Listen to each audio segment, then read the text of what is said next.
वो घूम फिर के आ रहा है, पहले घूमने खेतों में जाते थे। तो वो कहता है उसको खीरा उरा कटने, मतलब यहाँ आ जा।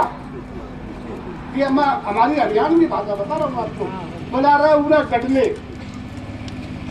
वो आ गया, उसने सोचा भाई अखड़ चाट है, केवरा केक रहेगा।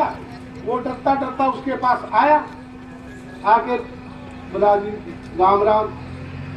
बोला पर्चिया वह टूटी उड़ी खाट होती है कोल्लू के ऊपर, एक करेक्टर होता है कि कोल्लू के ऊपर नई खाट होती है, वो तीसरे चौथे दिन टूट सकती है, क्योंकि जो भी आता है हाथ पे बैठता है उसका पाया टूटेगा या बाई टूटेगी, वो उसके ऊपर बैठ गया।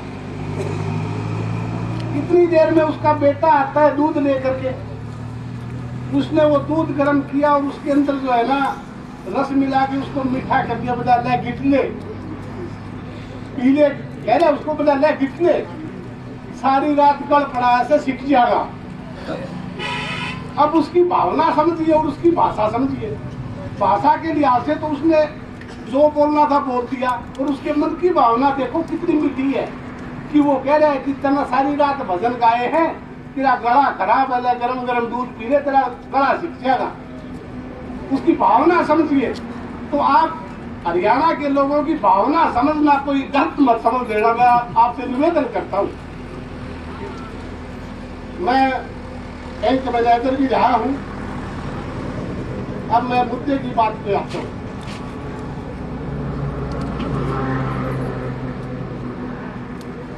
दो 2006 में सरकार ने 62,000 करोड़ रुपया किसानों का माफ किया था।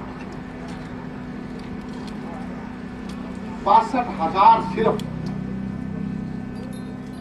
और उसके लिए सरकारों ने उस टाइम पर बड़े बड़े पोस्टर लगाए थे कि हमने किसानों के इतने कर्जे माफ कर दिए।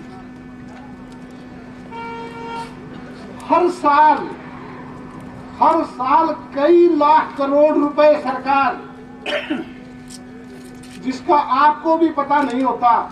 सिर्फ मैं ये कहता हूँ, गारंटी से कहता हूँ आपको, अगर 80% बैंक मैनेजरों को भी इस चीज का पता हो, उनको भी नहीं पता है कि लाखों करोड़ रुपया हर साल इन इंडस्ट्रीज का माफ किया जाता है, वेव ऑफ किया जाता है, जिसको किसी को पता नहीं है। अब अडानी अंबानी का 67,000 करोड़ माफ किया है अकेले का।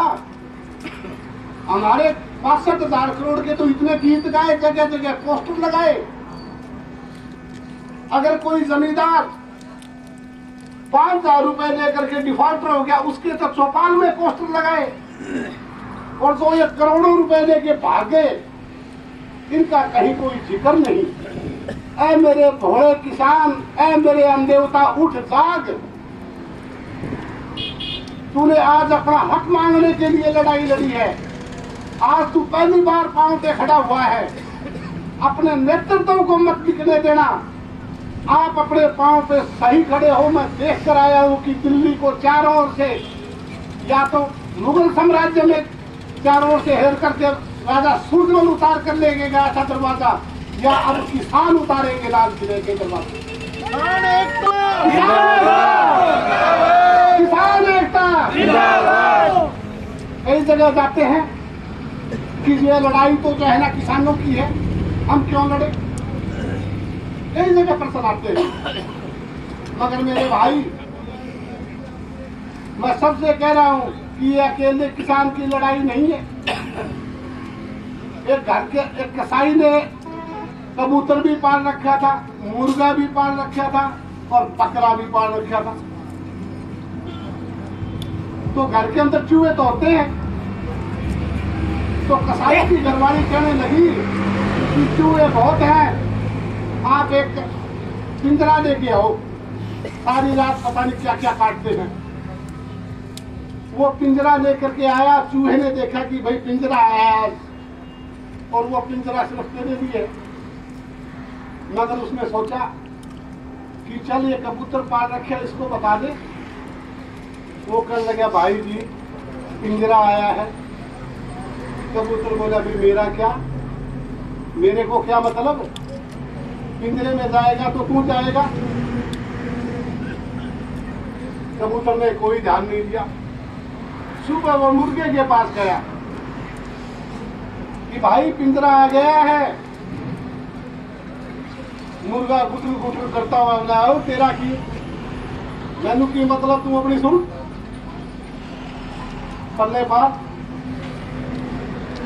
चूहा फिर बकरे के पास गया कि भाई जी घर में पिंजरा आया है।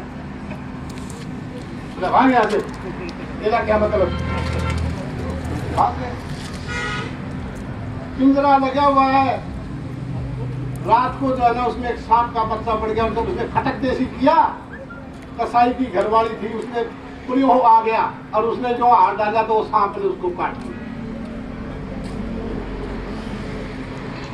वो गए कैद के पास, कैद बोला भाई इसको कबूतर का सूप पिलाओ ये ठीक हो जाएगी। वो आते कबूतर बांट दिया और उसका सूप। 5-7 दिन बाद जो है ना 2-4 पुराने आए मिलने के लिए कि भाई ठीक ठाक तो है।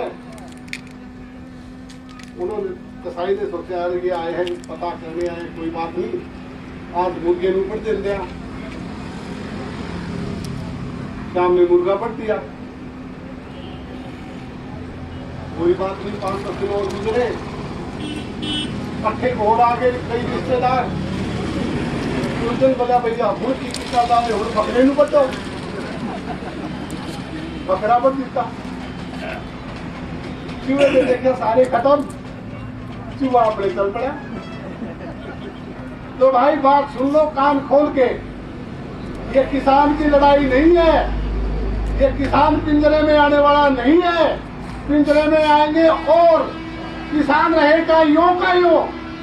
बोलो भारत माता की जय, बोलो किसान देवता की जय, बोलो किसान देवता की जय। किसान के घर में किसान की बेटी से किसान की बीबी की कोख से पैदा हुई दोनों संतान एक जंगे मैदान में लड़ती है, एक खेत में लड़ती है। हमारे बच्चे दोनों जगह काम करते हैं और ये राजनेता सिर्फ हमें बांटने का काम करते हैं कि हमें वोट चाहिए। कहीं मुसलमान के नाम पे लड़ाएंगे, कहीं सरदार के नाम पे लड़ाएंगे, कहीं जाट के नाम पे लड़ाएंगे, कहीं बैकवर्ड के क्लास में लड़ाएंगे। अरे भाई हम हैं तो एक, हमारा एक दूसरे का गुजारा नहीं एक दूसरे के बगैर। अब ये हमारे मंत्री जी कहते हैं कि 2-2 हजार रुपए किसान को दे दिए। कितना बड़ा काम किया है मोदी जी ने। अरे कोई ये तो बता दो ये मोदी कितना खर्च करता है? रोजाना 25 लाख रुपए का इसका खर्चा केंद्र का, जबकि एक पंजाब के जमींदार की औसतन आय 615 रुपए है और दूसरी स्टेट की आय 215 पड़ती है और वो एक बंदा 25 लाख रुपए एक दिन का खर्च है उसका। कितने आदमियों को खा गया? उसको किसने बनाया? हमने बनाया। वो हिसाब दे कि मैं 2-2 हजार करोड़ तो दे रहा हूं, तुमने मेरे को इस लायक बनाया, मैं कैसे करूं? मगर वो हिसाब देने आपके बीच में नहीं आ रहा। मुझे याद है कि एक बार एक हमारे दोस्त की इनकम टैक्स की स्कूटनिंग में करके चला गया और एक हमारे दोस्त के पिताजी का नाम था, उसने 20,000 रुपए लिख रखे थे। इनकम टैक्स कमिश्नर ने बुला लिया, वो फौजी अफसर था। उसने पूछा जाते ही बोला ये 20,000 रुपए कहाँ से लाए आप? तो फौजी अफसर उसको कहने लगा, बोला मुझे 20,000 रुपए उस टाइम पर पेंशन कम होती कि मुझे 20,000 रुपए तो पेंशन मिलती है, मेरे 60 एकड़ जमीन है, मेरे 2 बेटे हैं, मैनेजर है दोनों। तू ये पूछ कि ये 20,000 तो यहाँ है, ताऊ बाकी कहाँ गए? उस कमिश्नर के पास जवाब नहीं था।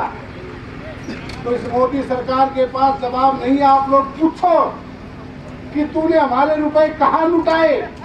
सिर्फ अडानी अंबानी को खुश करने के लिए। मैं आपके बीच में ज्यादा समय नहीं रहूंगा। मैं पेशे से वकील हूँ।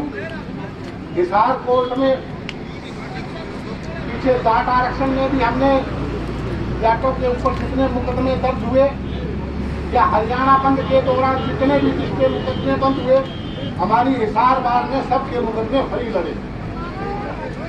और मैं अब आपको बता रहा हूँ कि अगर आप लोगों के खिलाफ कहीं भी कोई मुकदमा दर्ज होगा तो हिसार बार आपके मुकदमे फरी लड़ेगी। किसान एकता।